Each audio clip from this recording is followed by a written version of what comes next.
In June of 2024, Michelle's company sent her to the EULAR conference in Vienna, and she invited me to come along. Michelle was traveling in business class, so at Logan Airport, we hung out at the Lufthansa First Class Lounge, and we directly boarded the plane from there. Michelle enjoyed ample seating on the plane, while I was back in coach, but we both made it to Austria at almost the same time. Unfortunately, our luggage did not.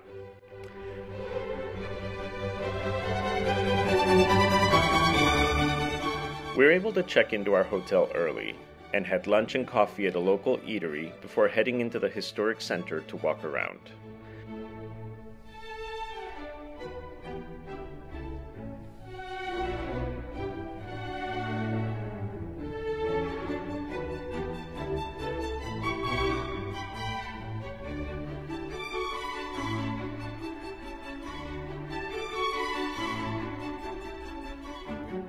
We then took a guru walk tour of Vienna.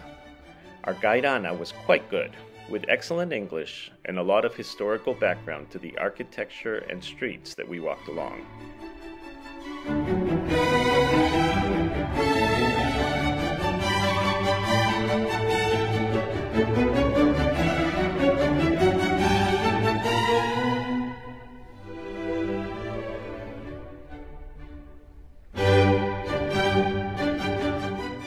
The history of Vienna goes way back to the year 15 BCE, when under the rule of Emperor Gaius Julius Augustus, the Romans established a settlement here called Vindobona, which eventually became the city of Vienna.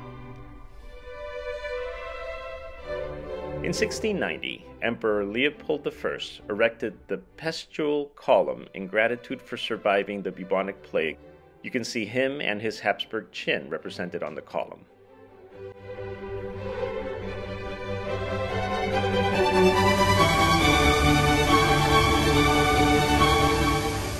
The Habsburg dynasty ruled Vienna and the Austrian Empire from the 13th to the 19th centuries, and under Habsburg rule, Vienna became the vibrant cultural center of Europe. Much of the architecture that we see in historic Vienna today was built in the 18th and 19th centuries, starting during the rule of Joseph II. Later, under the rule of Franz Joseph I, the medieval wall that surrounded the city was taken down, and the Ringstrasse Boulevard took its place. Many buildings were erected along the Ringstrasse, including the Hofburg Palace and the Imperial and Royal Opera House.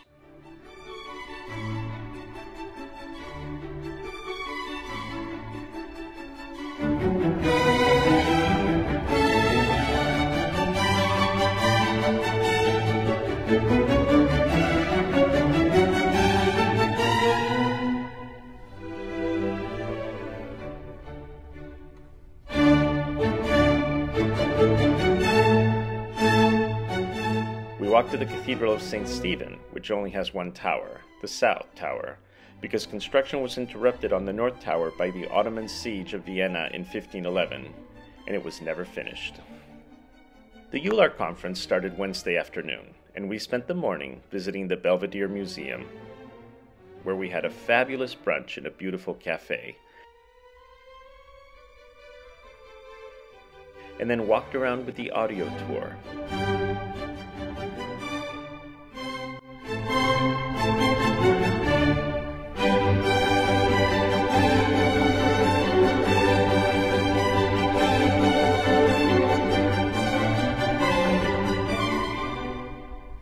Making our way to see Gustav Klimt's painting, The Kiss, which Klimt initially titled The Lovers.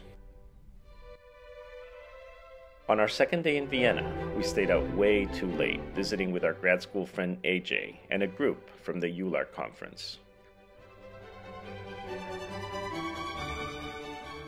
For the rest of the week, while Michelle went off to the conference, I wandered around Vienna.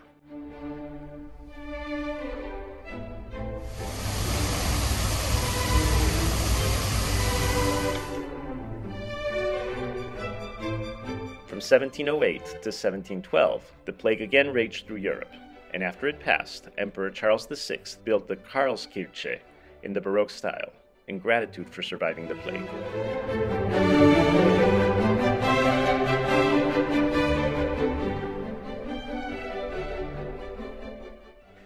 In 1853, Emperor Franz Joseph survived an assassination attempt where his tailor's assistant tried to cut his neck from behind, but the emperor was saved by the stiff collar of his uniform.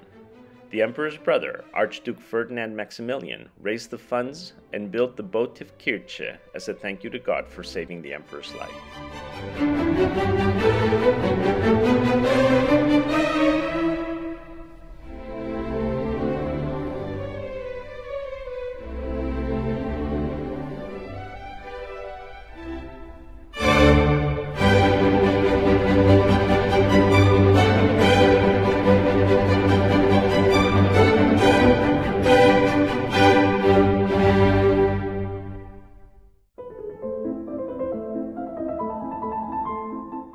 The public transportation system in Vienna is quite good, and in our time here, we got pretty good at using it to get to where we needed to go.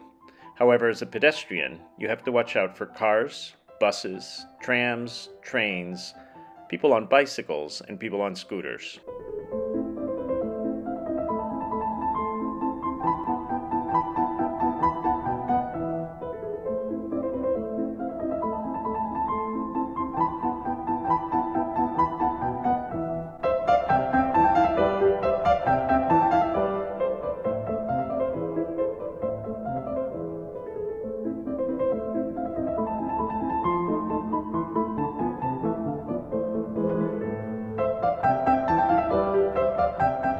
Today is Tuesday, June 12th, and Michelle is on her first day at the ULAR meeting, and I've had most of the day to walk around Vienna and check things out on my own.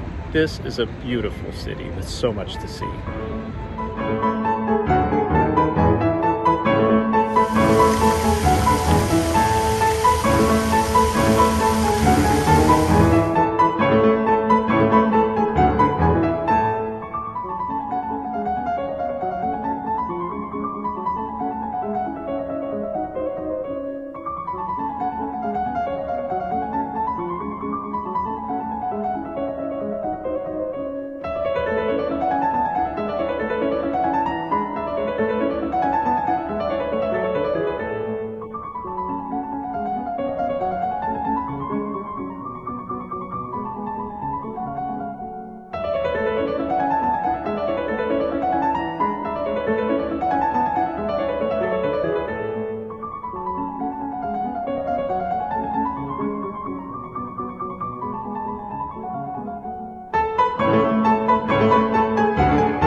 Sigmund Freud lived at Bergstrasse 19 in Vienna from 1891 to 1938.